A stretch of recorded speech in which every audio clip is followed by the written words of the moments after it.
अशौच काल का निर्णय। अशौच में निषिद्ध कर्म, सपिंडीकरण, श्राद्ध, पिंड मेलन की प्रक्रिया, शय्यादान, पददान तथा गया श्राद्ध की महिमा।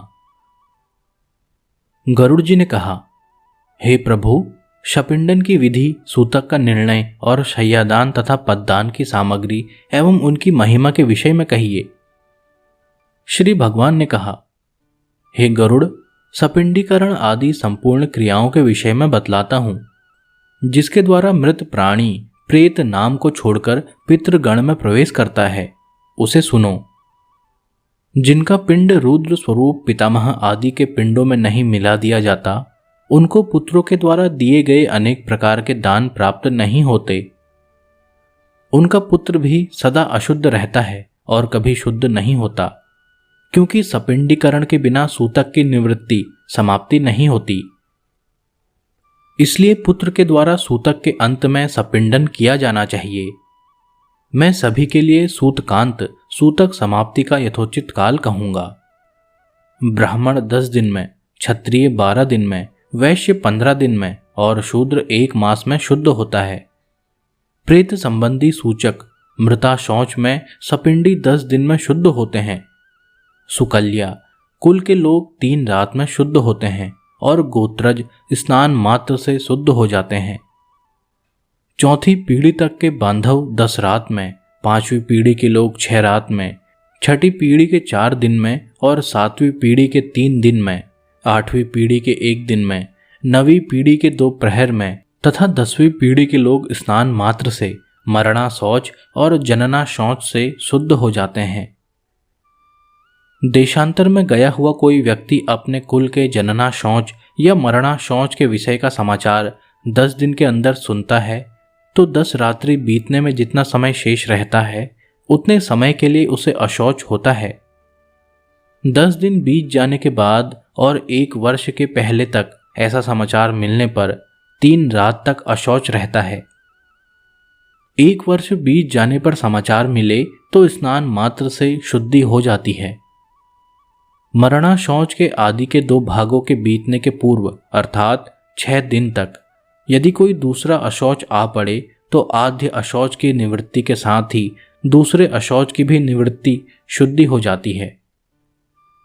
किसी बालक की दांत निकलने से पूर्व मृत्यु होने पर सद्यः अर्थात उसके अंतिम संस्कार के बाद स्नान करने पर, चूड़ाकरण मुंडन के हो जाने पर 1 रात, व्रतबंध होने पर 3 रात और व्रतबंध के पश्चात मृत्यु होने पर 10 रात का अशौच होता है। जब किसी भी वर्ण की कन्या की मृत्यु जन्म से लेकर 27 मास की अवस्था तक हो जाए तो सभी वर्णों में समान रूप से सद्यः अशौच की निवृत्ति हो जाती है। इसके बाद वागदान पर्यंत 1 दिन का और इसके बाद अथवा बिना वागदान के भी सयानी कन्याओं की मृत्यु होने पर 3 रात्रि का अशौच होता है, यह निश्चित है। वागदान के अनंतर कन्या की मृत्यु होने पर पितृकुल और वरकुल दोनों को 3 दिन का तथा कन्यादान हो जाने पर केवल पति के ही कुल में अशौच होता है। 6 मास के अंदर गर्भस्राव हो जाने पर जितने माह का गर्भ होता है उतने ही दिनों में शुद्धि होती है। इसके बाद अर्थात 6 माह के बाद गर्भस्राव हो तो उस स्त्री को अपनी जाति के अनुरूप अशौच होता है। गर्भपात होने पर सपिंडी स्नान उत्तर शुद्धि हो जाती है। कलयुग में जनना शौच और मरणा शौच से सभी वर्णों की 10 दिन में शुद्धि हो जाती है, ऐसा शास्त्र का निर्णय है। मरणा शौच में आशीर्वाद, देव पूजा, आगंतुक के स्वागत अर्थ उठना, अभिवादन, पलंग पर शयन अथवा किसी अन्य का स्पर्श नहीं करना चाहिए। इसी प्रकार मरणा शौच में संध्या, दान, जप, होम, स्वाध्याय, पितृ तर्पण, ब्राह्मण भोजन एवं व्रत नहीं करना चाहिए। जो व्यक्ति सूतक में नित्य नैमित्तिक अथवा काम्य कर्म करता है, उसके द्वारा पहले किए गए नित्य नैमित्तिक आदि कर्म विनष्ट हो जाते हैं। ब्रह्मचारी, मंत्रपूत, अग्निहोत्री ब्राह्मण, ब्रह्मनिष्ठ यति और राजा, इन्हें सूतक नहीं लगता।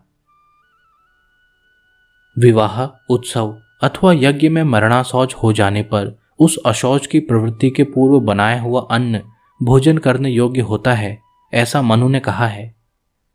सूतक न जानने के कारण जो व्यक्ति सूतक वाले घर से अन्न आदि कुछ ग्रहण करता है वह दोषी नहीं होता, किंतु याचक को देने वाला दाता दोष का भागी होता है। जो सूतक को छिपाकर ब्राह्मण को अन्न देता है वह दाता तथा सूतक को जानकर भी जो ब्राह्मण सूतक अन्न का भोजन करता है वे दोनों ही दोषी होते हैं। इसलिए सूतक से शुद्धि प्राप्त करने के लिए पिता का सपिंडन श्राद्ध करना चाहिए, तभी वह मृतक पितृगणों के साथ पितृलोक में जाता है।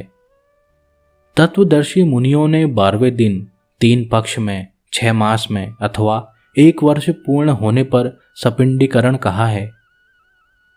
हे गरुड़, मैं तो शास्त्र धर्म के अनुसार चारों वर्णों के लिए 12वें दिन ही सपिंडीकरण करने के लिए कहता हूं। कलयुग में धार्मिक भावना के अनित्य होने से, पुरुषों की आयु क्षीण होने से और शरीर की अस्थिरता के कारण 12वें दिन ही सपिंडीकरण कर लेना प्रशस्त है। गृहस्थ के मरने पर व्रत बंध, उत्सव आदि, व्रत, उद्यापन तथा विवाह आदि कृत्य नहीं होते। जब तक पिंड मिलन नहीं होता, अर्थात पितरों में पिंड मिला नहीं दिया जाता या सपिंडीकरण श्राद्ध नहीं हो जाता, तब तक उसके यहाँ से भिक्षु भिक्षा भी नहीं प्राप्त कर सकता, अतिथि उसके यहाँ सत्कार नहीं ग्रहण करता और नित्य नैमित्तिक कर्मों का भी लोप रहता है। कर्म का लोप होने से दोष का भागी होना पड़ता है। इसलिए चाहे निरग्निक हो या साग्निक, अग्निहोत्री 12वें दिन सपिंडन कर लेना चाहिए।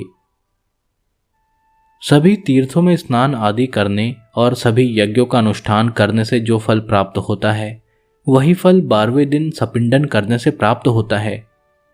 अतः स्नान करके मृत स्थान में गोमय से लेपन करके पुत्र को शास्त्र उक्त विधि से सपिंडन श्राद्ध करना चाहिए। पाद्य, अर्घ्य, आचमनीय आदि से विश्व देवों का पूजन करें और असदगति से पितरों के लिए भूमि में विकिर देकर हाथ पैर धोकर पुनः आचमन करें। तब वसु, रुद्र और आदित्य स्वरूप पिता, पितामह तथा प्रपितामह को क्रमशः 1-1 अर्थात 3 पिंड प्रदान करें और चौथा पिंड मृतक को प्रदान करें।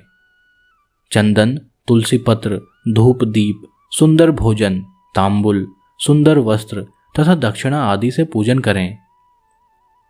तदंतर सुवर्ण की शलाका से प्रेत के पिंड को 3 भागों में विभक्त करके पितामह आदि के पिंडों में पृथक पृथक उसका मेलन करें, अर्थात एक भाग पितामह के पिंड में, दूसरा भाग प्रपितामह के पिंड में तथा तीसरा भाग वृद्ध प्रपितामह के पिंड में मिलाएं। हे गरुड़, मेरा मत है कि माता के पिंड का मेलन पितामही आदि के पिंड के साथ और पिता के पिंड का मेलन पितामह आदि के पिंड के साथ करके सपिंडीकरण श्राद्ध संपन्न करना चाहिए। जिसके पिता की मृत्यु हो गई हो और पितामह जीवित हों, उसे प्रपितामह आदि पूर्व पुरुषों को 3 पिंड प्रदान करना चाहिए और पितृपिंड को 3 भागों में विभक्त करके प्रपितामह आदि उन्हीं के साथ मेलन करें। माता की मृत्यु हो जाने पर पितामही जीवित हों तो माता के सपिंडन श्राद्ध में भी पितृ सपिंडन की भांति प्रपितामही आदि में मातृपिंड का मेलन करना चाहिए, अथवा पितृपिंड को मेरे पिंड विष्णु जी के में और मातृपिंड को महालक्ष्मी पिंड में मिलाएं। पुत्रहीन स्त्री का सपिंडन आदि श्राद्ध उसके पति को करना चाहिए और उसका सपिंडीकरण उसकी सास आदि के साथ होना चाहिए। एक मतानुसार विधवा स्त्री का सपिंडीकरण पति, श्वशुर और वृद्ध श्वशुर के साथ करना चाहिए। हे गरुड़, यह मेरा मत नहीं है। विधवा स्त्री का सपिंडन पति के साथ होने योग्य है। हे काश्यप, यदि पति और पत्नी एक ही चिता पर आरूढ़ हुए हों तो तृण को बीच में रखकर श्वशुर आदि के पिंड के साथ स्त्री के पिंड का मेलन करना चाहिए। एक चिता पर माता पिता का दाह संस्कार किए जाने पर एक ही पुत्र पहले पिता के उद्देश्य से पिंडदान करके स्नान करे, तदंतर अपनी सती माता का पिंडदान करके पुनः स्नान करे। यदि 10 दिन के अंतर्गत किसी सती ने अग्नि प्रवेश किया है तो उसका सय्यादान और सपिंडन आदि कृत्य उसी दिन करना चाहिए जिस दिन पति का किया जाए। हे गरुड़, सपिंडीकरण करने के अनंतर पितरों का तर्पण करें और इस क्रिया में वेद मंत्रों से समन्वित स्वधाकार का उच्चारण करें। इसके पश्चात अतिथि को भोजन कराएं और हंतकार प्रदान करें। ऐसा करने से पितर, मुनिगण, देवता तथा दानव तृप्त होते हैं। भिक्षा 1 ग्रास के बराबर होती है, पुष्कल 4 ग्रास के बराबर होता है और 4 पुष्कलों 16 ग्रास का एक हंतकार होता है। सपिंडीकरण में ब्राह्मणों के चरणों की पूजा चंदन अक्षत से करनी चाहिए और पितरों की अक्षय तृप्ति के लिए ब्राह्मण को दान देना चाहिए। वर्ष भर जीविका का निर्वाह करने योग्य घृत, अन्न, स्वर्ण, रजत, सुंदर गौ, अश्व, गज, रथ और भूमि का आचार्य को दान करना चाहिए। इसके बाद स्वस्तिवाचक पूर्वक मंत्रों से कुमकुम, अक्षत और नैवेद्य आदि के द्वारा ग्रहों, देवी और विनायक की पूजा करनी चाहिए। इसके बाद आचार्य मंत्र उच्चारण करते हुए यजमान का अभिषेक करे और हाथ में रक्षा सूत्र बांधकर मंत्र से पवित्र अक्षत प्रदान करे। तदंतर विविध प्रकार के सुस्वादु मिष्ठानों से ब्राह्मणों को भोजन कराए और फिर दक्षिणा सहित अन्न एवं जलयुक्त 12 घट प्रदान करे।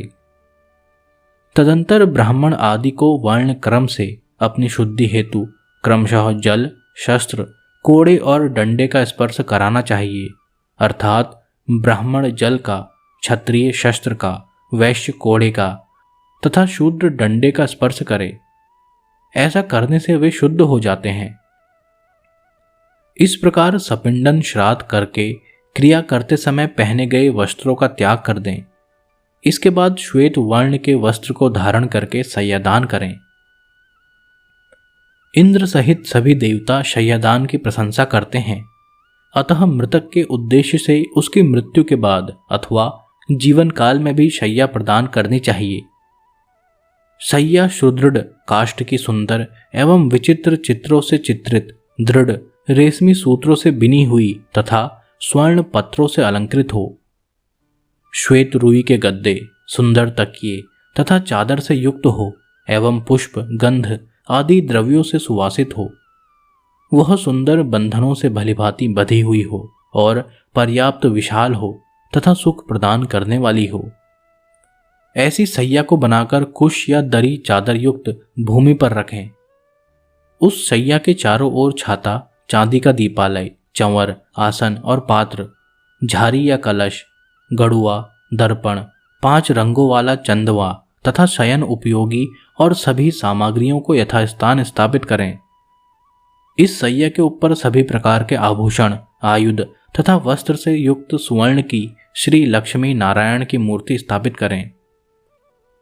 सौभाग्यवती स्त्री के लिए दी जाने वाली शैया के साथ पूर्वोक्त वस्तुओं के अतिरिक्त कज्जल, महावर, कुमकुम, स्त्री उचित वस्त्र, आभूषण तथा सौभाग्य द्रव्य आदि सब कुछ प्रदान करें।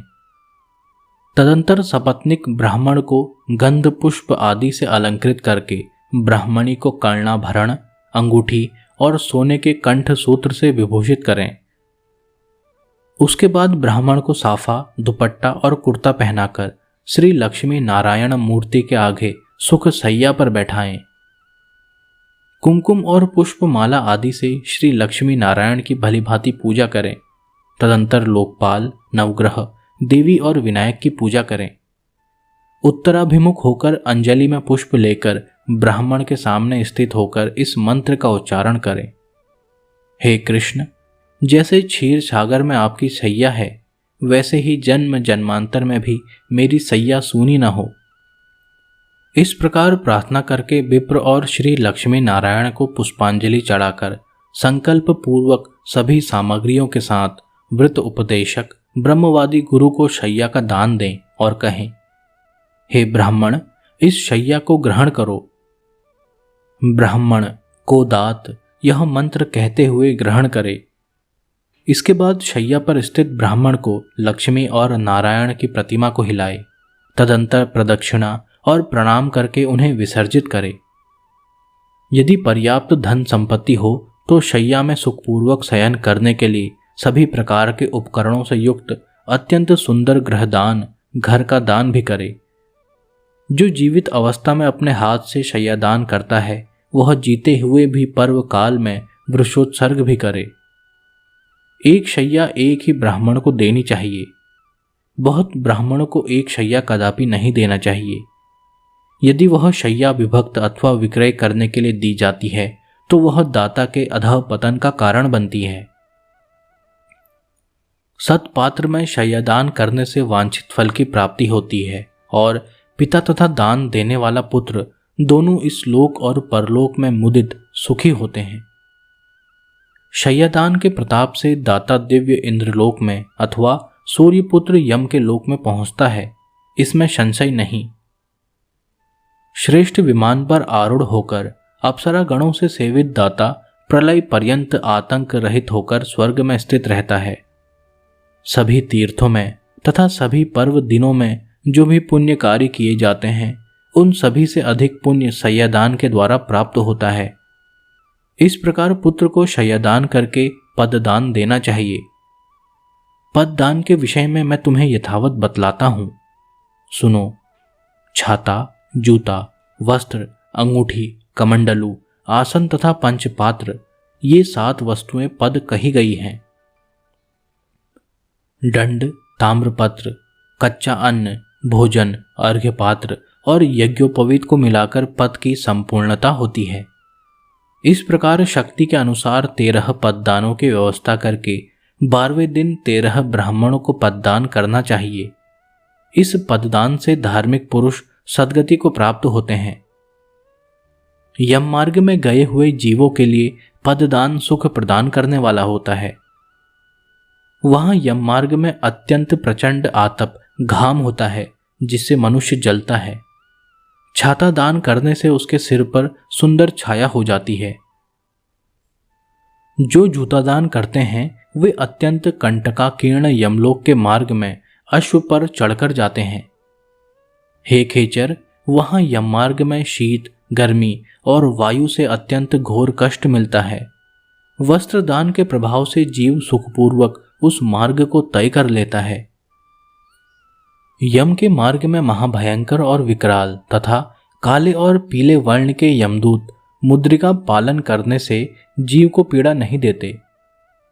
कमंडलू का दान करने से अत्यंत धूप से परिपूर्ण, वायु रहित और जलविहीन यम मार्ग में जाने वाला वह प्यासा जीव प्यास लगने पर जल पीता है। मृत व्यक्ति के उद्देश्य से जो ताम्र का जलपात्र देता है उसे 1000 प्रपादान का फल अवश्य ही प्राप्त होता है। ब्राह्मण को सम्यक रूप से आसन और भोजन देने पर यम मार्ग में चलता हुआ जीव धीरे धीरे सुखपूर्वक पाथेय भोज्य पदार्थ का उपभोग करता है। इस प्रकार सपिंडन के दिन विधान पूर्वक दान दे करके बहुत से ब्राह्मणों को तथा चांडाल आदि को भी भोजन देना चाहिए। इसके बाद वर्ष के पूर्व ही 12वें दिन सपिंडन करने पर भी प्रत्येक मास जलकुंभ और पिंडदान करना चाहिए। हे खग, प्रेत कार्य को छोड़कर अन्य किसी कर्म का पुनः अनुष्ठान नहीं किया जाता, किंतु प्रेत की अक्षय तृप्ति के लिए पुनः पुनः पिंडदान आदि करना चाहिए। अतः मैं विशेष तिथि पर मृत्यु होने वाले जीव के मासिक, वार्षिक और पाक्षिक श्राद्ध के विषय में कुछ विशेष बात कहूंगा। पूर्णमासी तिथि पर जो मरता है उसका उन्मासिक श्राद्ध चतुर्थी तिथि को होता है, और जिसकी मृत्यु चतुर्थी को हुई है उसका उन्मासिक श्राद्ध नवमी तिथि को होता है। नवमी तिथि को जिसकी मृत्यु हुई है उसका उन्मासिक श्राद्ध रिक्ता तिथि चतुर्दशी को होता है। इस प्रकार पाक्षिक श्राद्ध 20वें दिन करना चाहिए। यदि एक ही मास में 2 संक्रांतियां हों तो 2 महीनों का श्राद्ध मलमास में ही करना चाहिए। यदि एक ही मास में 2 मास हों तो उस मास के ही वे दोनों पक्ष और वे ही 30 तिथियां उन दोनों महीनों की मानी जाएंगी। मलमास में पड़ने वाले उन दोनों मासों के मासिक श्राद्ध के विषय में विद्वानों को यह व्यवस्था सोचनी चाहिए कि श्राद्ध तिथि के दिन के पूर्वार्ध में प्रथम मास का श्राद्ध करे और द्वितीयार्थ में दोपहर के बाद दूसरे मास का श्राद्ध करे। हे खग, संक्रांति रहित मास मलमास में भी सपिंडीकरण तथा मासिक और प्रथम वार्षिक श्राद्ध करना चाहिए। यदि वर्ष पूर्ण होने के मध्य में अधिमास आता है तो 13 महीने पूर्ण होने के अनंतर प्रेत का वार्षिक श्राद्ध करना चाहिए। संक्रांति रहित मास में पिंड रहित श्राद्ध, आम श्राद्ध और संक्रांति युक्त मास में पिंड युक्त श्राद्ध करना चाहिए। इस प्रकार प्रथम वार्षिक श्राद्ध को मलमास तथा उसके बाद आने वाले शुद्ध मास 13वें मास दोनों ही मासों में करना चाहिए। इस प्रकार वर्ष पूर्ण होने पर वार्षिक श्राद्ध करना चाहिए और वार्षिक श्राद्ध की तिथि को विशेष रूप से ब्राह्मणों को भोजन कराना चाहिए। 1 वर्ष पूर्ण हो जाने पर श्राद्ध में हमेशा 3 पिंडदान करना चाहिए। एकोदिष्ट श्राद्ध नहीं करना चाहिए, ऐसा करने वाला पितृघातक होता है। तीर्थ श्राद्ध, गया श्राद्ध तथा गजत छाया योग में युगादि तिथियों तथा ग्रहण में किए जाने वाले पितृ श्राद्ध वर्ष के अंदर नहीं करना चाहिए। हे खगेश्वर, पितृ भक्ति से प्रेरित होकर के पुत्र को 1 वर्ष के अनंतर ही गया श्राद्ध करना चाहिए। गया श्राद्ध करने से पितर भवसागर से मुक्त हो जाते हैं और भगवान गदाधर की कृपा से वे परम गति को प्राप्त होते हैं।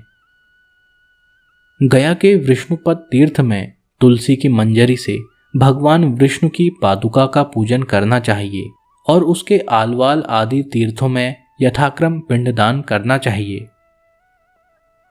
जो व्यक्ति गयाशिर में शमी के पत्ते के समान प्रमाण वाले पिंड को देता है वह 7 गोत्रों के अपने 101 पुरुषों का उद्धार करता है।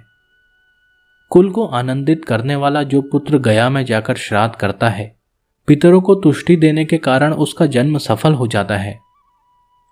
हे खगेश्वर, यह सुना जाता है कि देव पितरों ने मनु के पुत्र इक्ष्वाकु को कलापवन में यह गाथा सुनाई थी।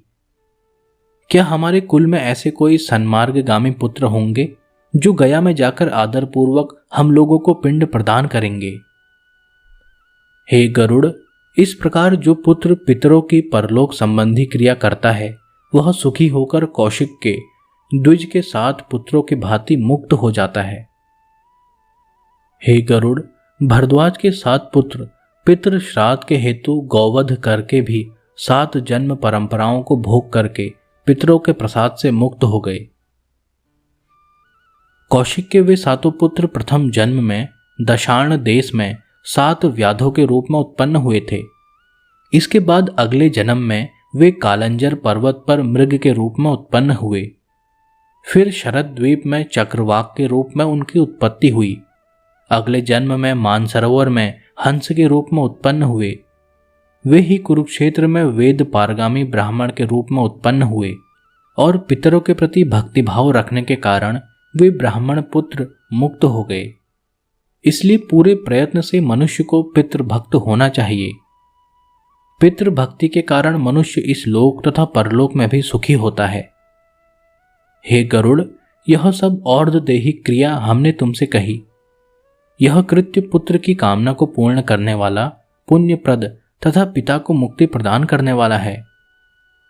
जो कोई निर्धन मनुष्य भी इस कथा को सुनता है वह भी पाप से मुक्त होकर पितरों के निमित्त दिए जाने वाले दान का फल प्राप्त करता है। जो मनुष्य मेरे द्वारा कहे गए श्राद्धों एवं दानों को विधिपूर्वक करता है और गरुड़ पुराण की कथा को सुनता है, उसके फल को सुनो।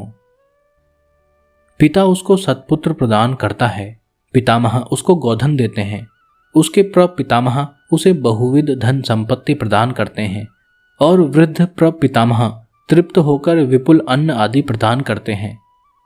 इस प्रकार श्राद्ध से तृप्त होकर सभी पितर पुत्र को वांछित फल देते हैं और धर्म मार्ग से धर्मराज के प्रासाद में जाकर वे धर्मराज की सभा में आदरपूर्वक विराजमान रहते हैं। सूत जी ने कहा, इस प्रकार श्री विष्णु जी से और्ध्वदेहिक श्राद्ध दान आदि विषयक महात्म्य सुनकर गरुड़ जी को अपार हर्ष हुआ।